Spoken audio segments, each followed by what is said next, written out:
welcome to this special edition of Chiller Chat. I'm here with Bill Chili Billy Cardille. It's such an honor, an absolute honor, sir. Thank you so much for agreeing to be here tonight for the show. Bill Cardille was, I understand, the first voice heard when WIIC went on the air in September 1st, 1957. And, you know what? I have to say that it's nice being with you and with you too. And you know, I signed on the station in 1962, and that was Labor Day. But somebody at one of our events about 10, 15 years ago, I don't remember that. That's a long time ago. I remember the date and everything, and there were 6 announcers that were there. But naturally, I'm sure I talked, but Vi Williams was the producer and director. And about 10 years ago, he said when I was getting an award, "Here's the first voice," and I don't remember. I thought, to be honest with you, it was another fella that was named, I can't think of it offhand, but I will think of it. And so I just want to say, I was there, that's for sure. So you're not certain about that claim, right? Yeah, you know, that's the only thing I'm not sure of. Right, okay. How, at the beginning of this particular journey for Chiller Theater, how did that begin? Was that your idea or the station's idea?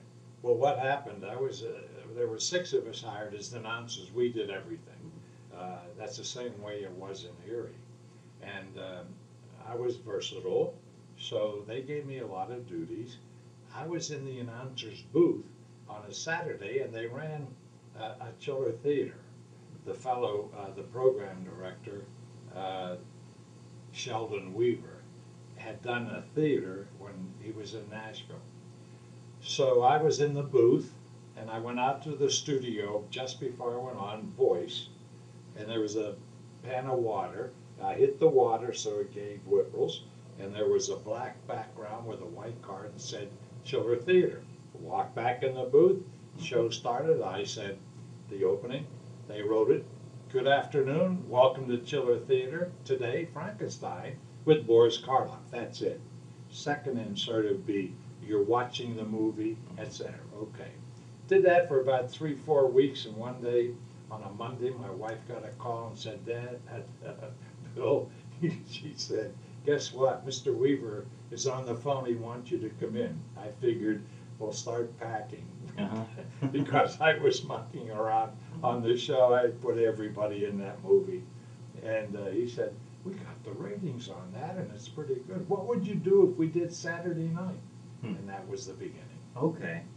Now, one thing I didn't realize, and I had mentioned this before we started filming, was the first show, I had to look this up, Saturday, September 14th, 1963, The Brain from Planet Auris.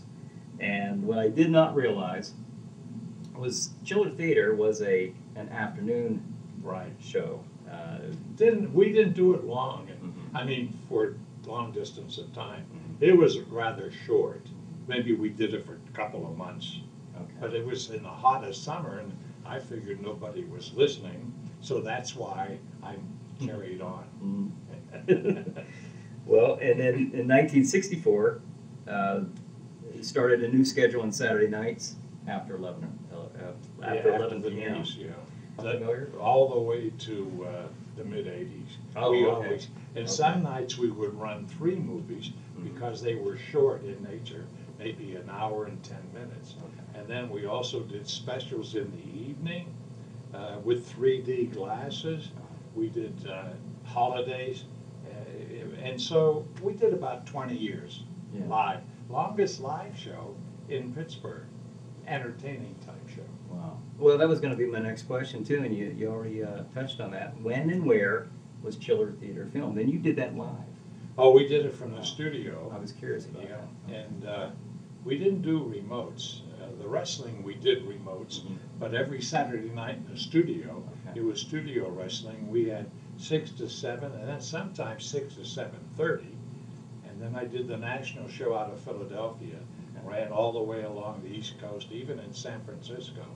And that was nice. We taped 2 shows every other week, and I did that for about 7, 8 years. I couldn't keep the schedule up, so I had to pass it on to Vince McMahon Jr. Junior. Okay. Okay. His Well, when father you was a started- great person. When you started, though, it was his father, correct? His father, yes, Vince McMahon, Toots Mundt, they were Right. 2 promoters, Right. and it was a great team. And I was even in New York at Madison Square Garden, and a good Okay. time was had by all. Wow. Were you there when Bruno Sammartino was there at Madison Square Garden? Oh, that's why I went up. Okay. And, Okay. I did a few things in the ring, but when he was going for the championship, I was working 6 days a week at Channel 11. When he called me, as a matter of fact, several months ago, he reminded me of this. Was it Bruno? He called me, yes, Okay. at 11:05 at time, and he said, "Guess what? I just won the championship. I beat Buddy Rogers." So Oh, right. we went over, gave it to Adam Lynch on the air. He said, "Bruno Sammartino is the heavyweight champion of the world." And Yeah. it was a nice moment, and he's a wonderful person. Well, I have a lot of good memories of watching him. Well, I'm watching him on DVD now. Wrestle Killer Kowalski Right. and Superstar Billy Graham. There was a very Yeah. controversial ending on one of those matches Yes. there, where Superstar won the championship from him. But great stuff. It'll never go back to that. I don't think. No. It's too No. far gone. No. But Those were the days, my friend. they certainly were, and those created a lot of very fond and sincere memories for me and people my age and older. These are memories that I hope, in my little way, to give Sure. in my area. I'm sure through the you are. wrestling and through the Chiller show.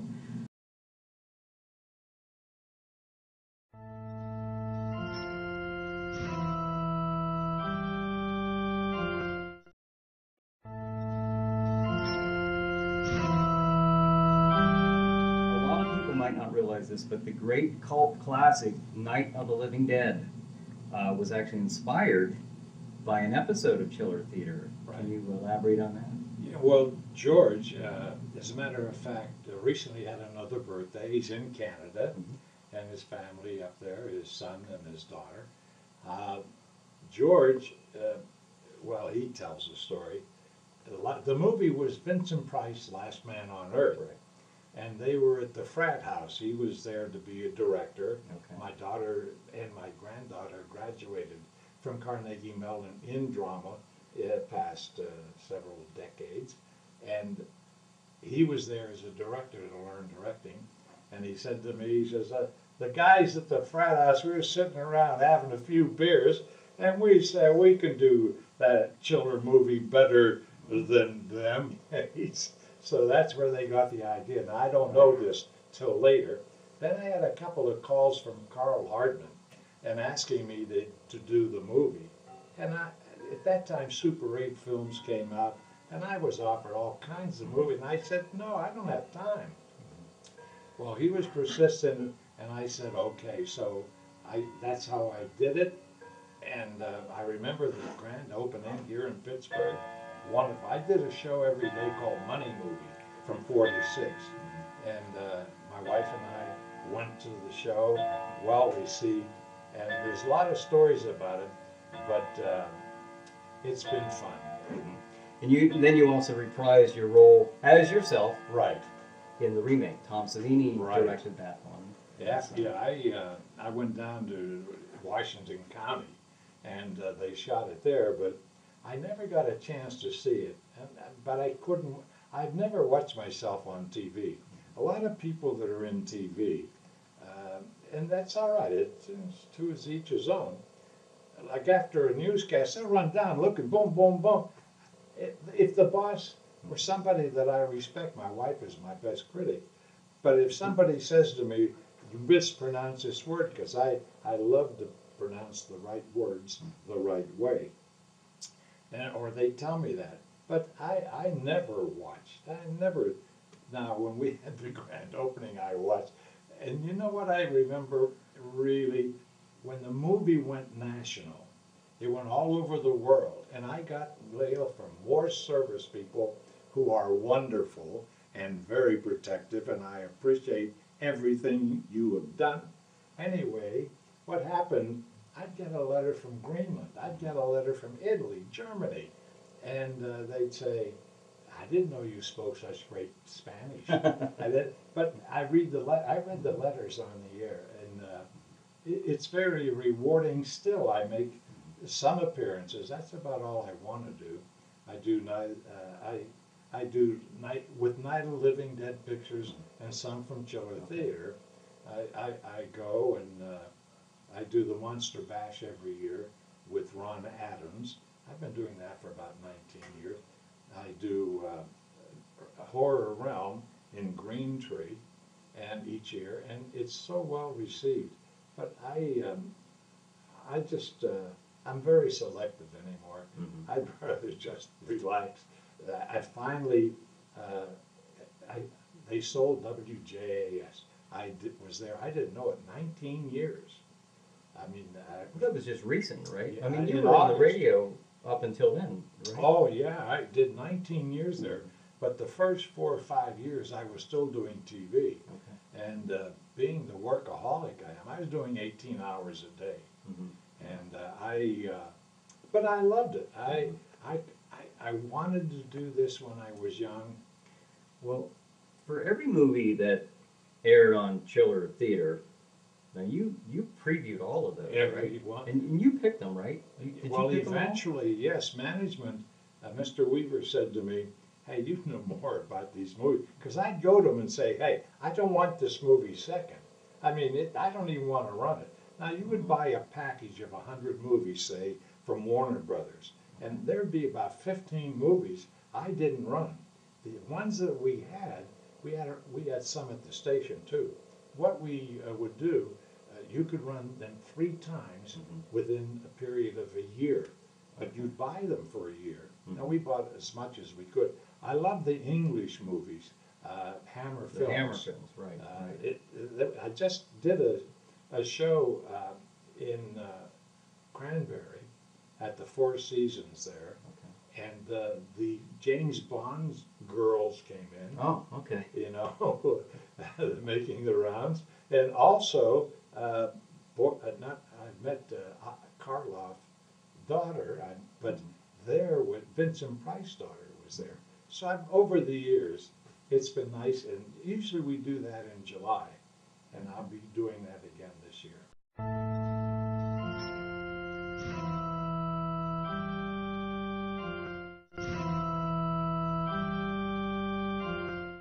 But you know, the memories. If you ask something, I think of something right away. I have so many memories. Well, one of the things, it was fun. As scary as it was, at least to me as a child, to watch the movies, it was fun because you always were laughing and joking, and it seemed like you guys were really just having a lot of fun. Right. You and Terminal Stare didn't say anything. Terminal.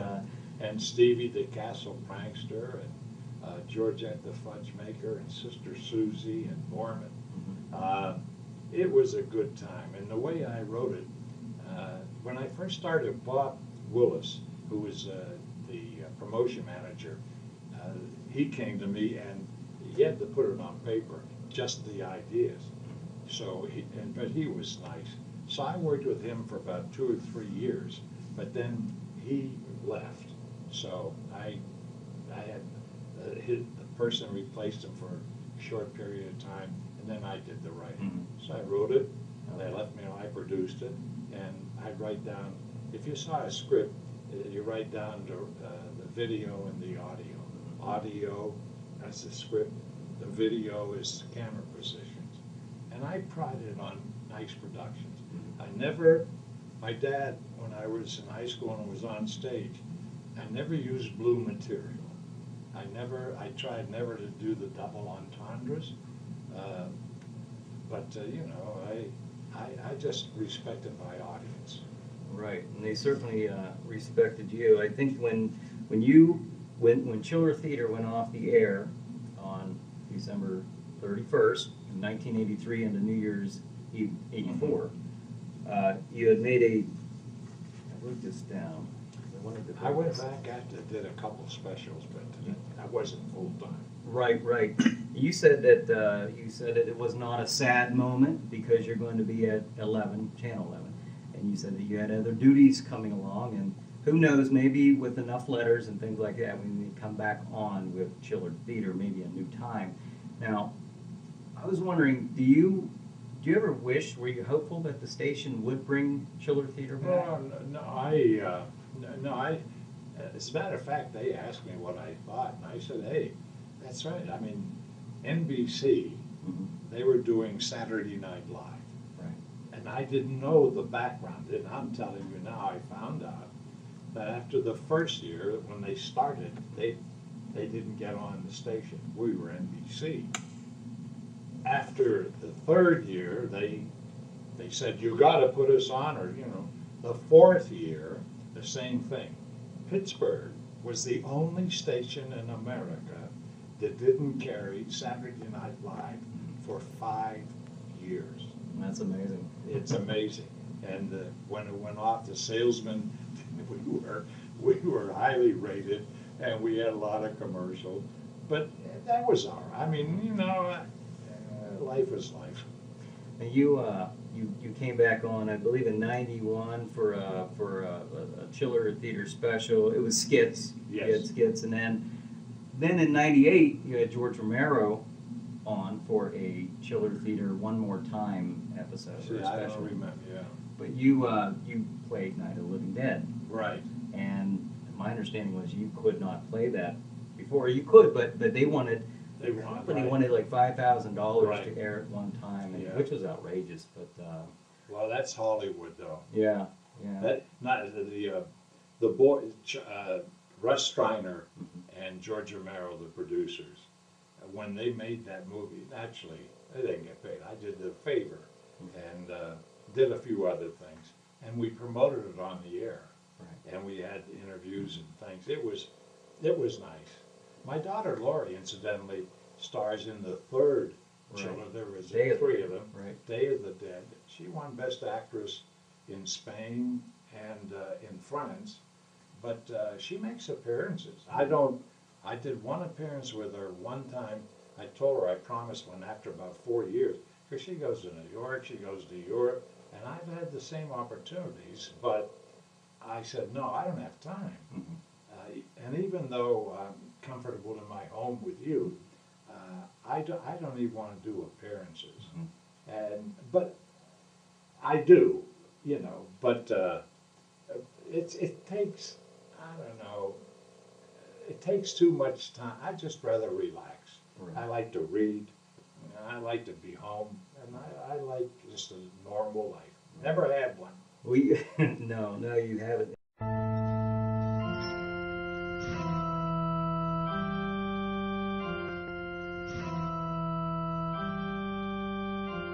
You've been extremely busy throughout the years. You have an amazing list of accomplishments, and you had mentioned about Lori being in Day of the Dead, and what I find interesting about this, I looked into this.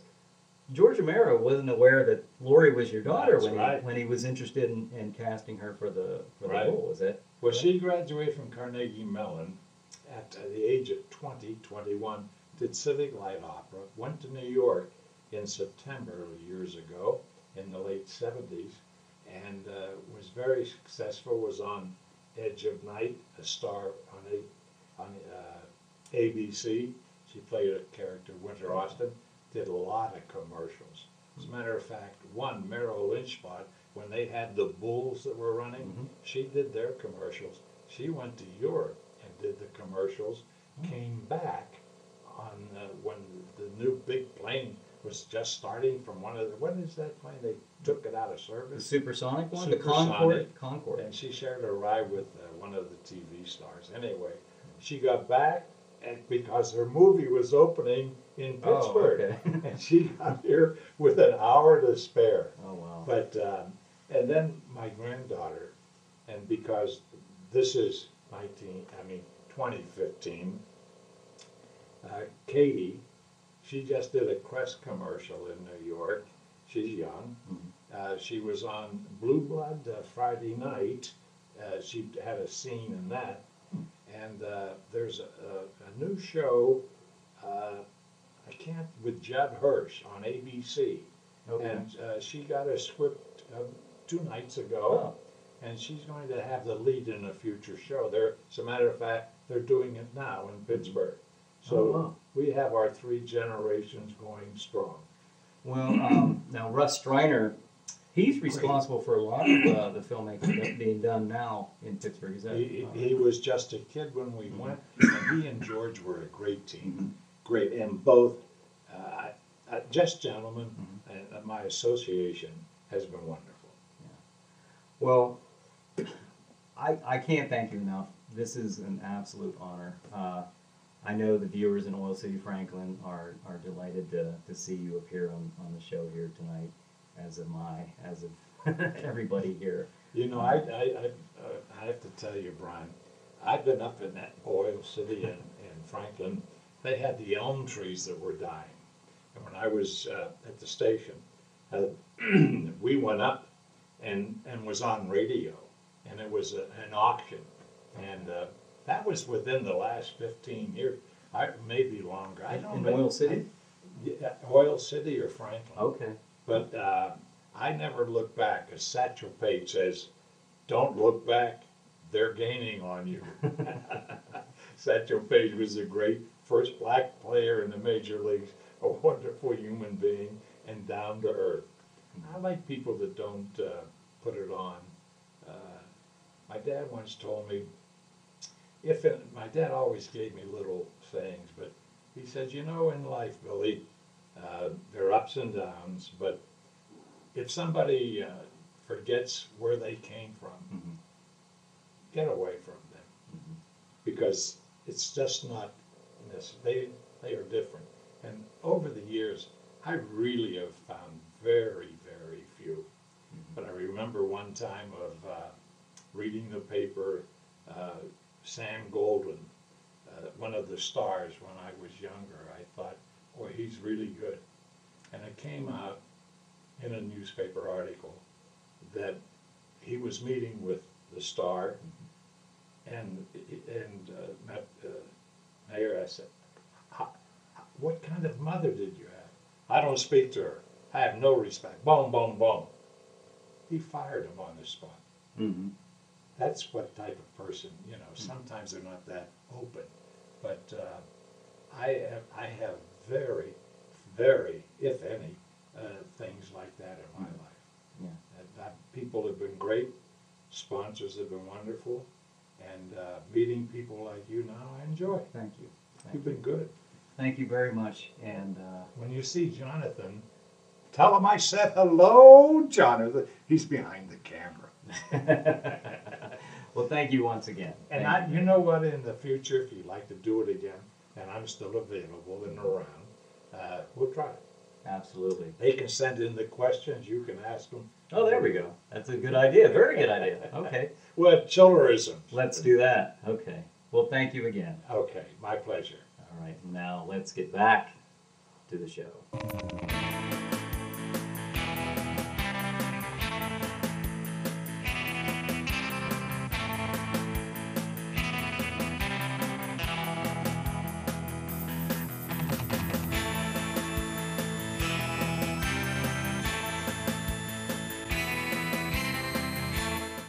How many times do I have to tell you, just because something isn't good doesn't mean it's bad?